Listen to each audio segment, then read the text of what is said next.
The shape of a cross is the universal symbol for Christianity, and rightly so.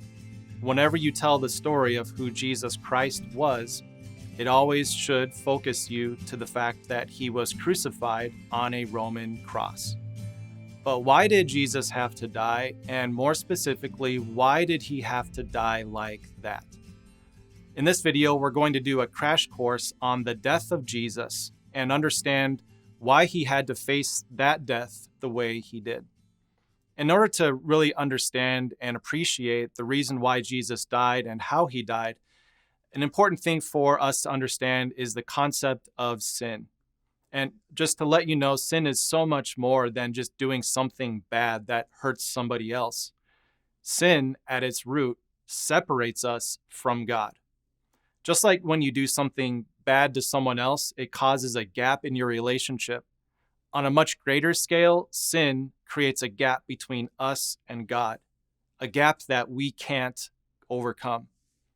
One of the ways I see the Bible describe this is it's like sin is darkness, but God is light. God in his holiness is light, and we in our sinfulness are dark.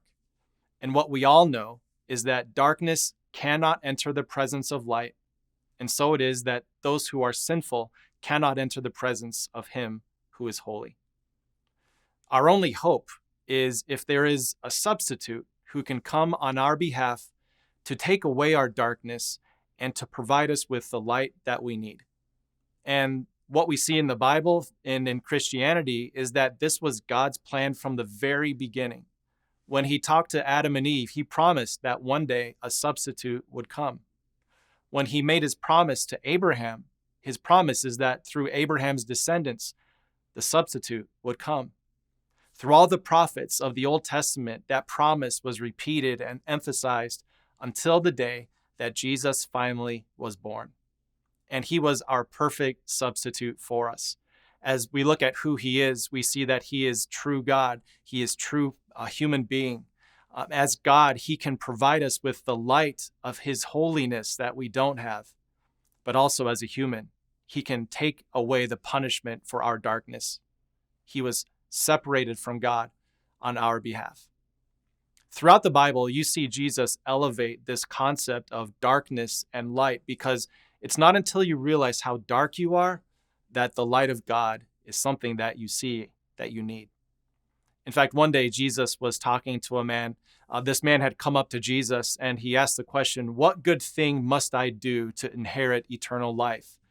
And as Jesus talked to this person, he made it clear that this man was a lot darker than he thought. He was much deeper in sin than he realized. And so here's what Jesus said to this man who had come to him with this question. This is in Matthew chapter 19, where Jesus told him, "Why do you ask me about what is good? There is only one who is good." Basically, Jesus told him, you have no right asking me about what is good, because the light that you seek to become is not something that you can attain. And then Jesus goes on, he says, if you want to play this game, if you want to do something good, to become holy and to become fit to live in God's presence, here's what you do. He goes on to say, if you want to enter life, keep the commandments. The whole purpose for God's commandments was to show people what holiness looks like. God, who is light, who is holy, is without any sin. And the commandments, the 10 commandments, and all the other rules that we see in the Bible, they all show for us what holiness looks like. And what Jesus wanted that man to know is what he wants me to know, and what he wants you to know, is that within us there is no light. There is no way for us to do enough good that we can earn our presence with God. But thankfully, Jesus is that perfect substitute, taking away our sin and giving us as a gift the righteousness and holiness of God. And this is at the very heart of what Christianity is about.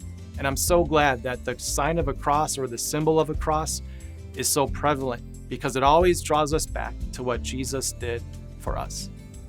So when it comes to what Jesus did and why he had to die on a cross, I hope that every time you see that symbol, it's a reminder of God's incredible love for you, that He would send a substitute to be separated on your behalf, but also to give you the gift of God's holiness that you so desperately need. And when you grow in that, it really does change the way you see the world. Did you enjoy this video? Make sure you subscribe to us on YouTube so you don't miss a single message. Click right here.